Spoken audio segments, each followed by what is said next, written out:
Hi guys, haven't posted in a minute. I've been really busy. Spent 4 straight days working on a Dean Dillon tribute show. We had 39 songs and probably 25 artists. But today I am at Fame Recording Studios. You can see that right there. So I'll try to post a little video from today. It's just at 10 o'clock, and then 1 o'clock we're done.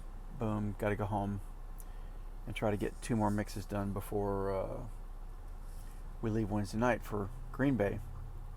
All right, so this is the B studio.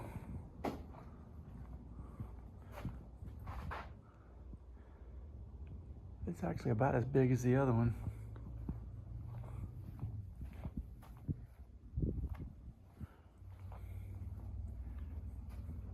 I got a couple of nice old Ludwig kits here.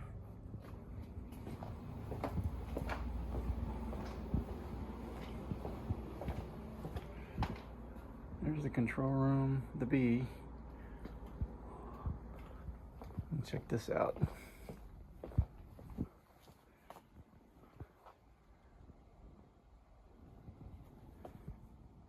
That's some, and this is really cool. Old RCA.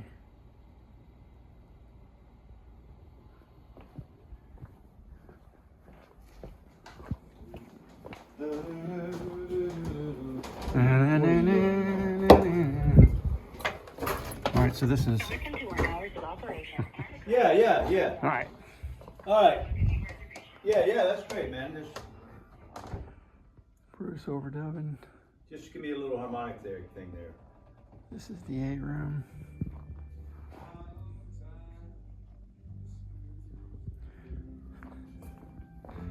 That's what we're tracking on today. It's an old Ludwig kit. This is a house kit, yeah. so I'm not bringing my drums on a house kit session. So.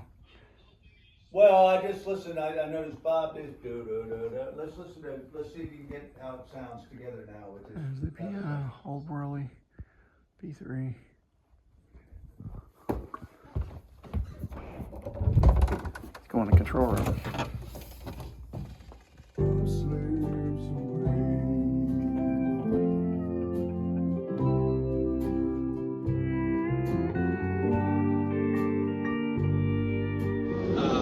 You've probably seen the documentary Muscle Shoals. If you haven't seen it, watch it. It's really good.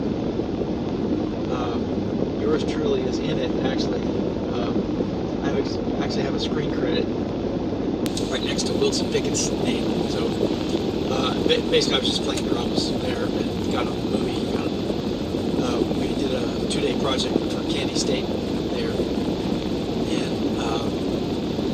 And then if you've also seen the movie, I actually got called to play for Alicia Keys at the end. At the end of the movie, they did a song with Alicia Keys, and I got called to play for that. And I couldn't do it because I was in Europe with Reba at the time. So that was one of my heartbreak stories.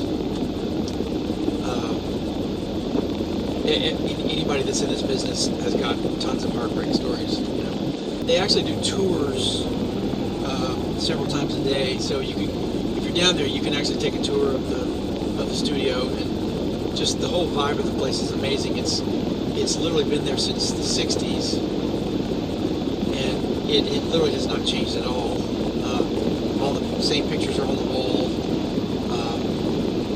It's just got a wonderful vibe. And they have cut some massive records at this place.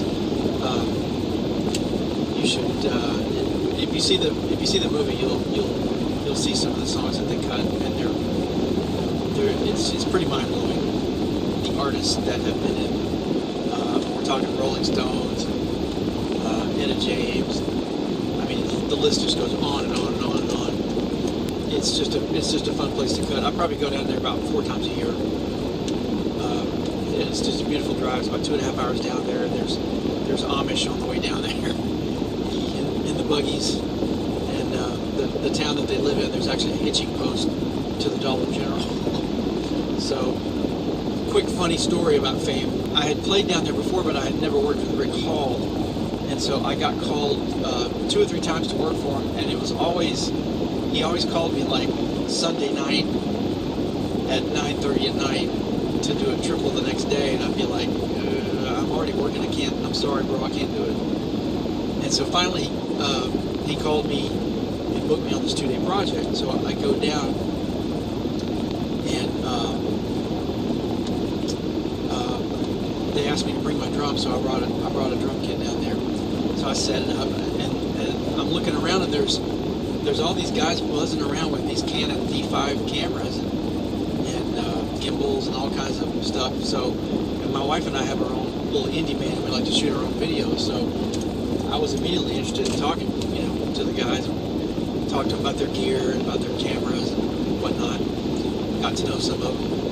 We did the 2-day tracking with Candy Staten and with Rick, and thank God I got a picture with Rick. I said, this is Rick Hall. I'm gonna get a picture with him. Screw being cool. I'm gonna take a picture. So, and then I think he passed away like maybe a year or 2 after that. Might have been longer, but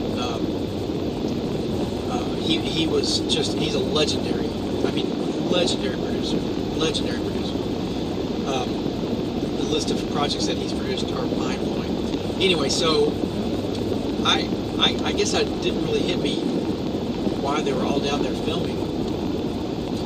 And I got a picture with Rick, finished the project, got a picture with Candy. Just really had a blast. The tracks we cut are still, you can still find them on Spotify. Just wonderful music. And I go back home and don't think twice about it. And about a year later, I'm at a studio somewhere working, and all of a sudden my phone blows up. It's like, hey, you're in a movie, hey, you're in a movie, hey, you're in a movie. And apparently that night they were doing the premiere of Muscle Shoals at the Belcourt Theater in Nashville. Bruce Bouton. He texts me, he goes, hey, you're in a movie. And 2 or 3 other people. And so I probably didn't see it for another maybe 6 months or so, and I'm at home one night by myself. My wife is off, doing something. Kids are all gone. I'm just there by myself. So I'm fishing around Netflix, and all of a sudden I see the movie there. So I turn the movie on, and sorry, there's a highway patrolman. I don't want to get caught. So I'm into this movie and I'm watching it, and then there's a sad part about how his brother passed away, and I remember that I was expecting an email, so I opened up my laptop and I'm looking down at my computer and listening to the movie, and then all of a sudden I hear shoot, and I was like, oh, that feels good, and I look up, there I was. And for me personally, if I know that I'm playing, I listen to myself differently. I listen to myself way more critically. If I don't think that it's me, if I think it's somebody else, then I listen as a listener and as a fan and as a lover of music. And so I was like, oh, this feels really good. And then I look up and it's me. So I wasn't able to critique myself into not liking it. And so anyway, so that's the movie. I highly encourage you get a copy of it and watch it, because it literally it's music history, and you'll really love it. It's fascinating. There's something in the air down in Muscle Shoals. I don't know why, but there's so much music in the state of Alabama, especially around the Muscle Shoals area. So, all right.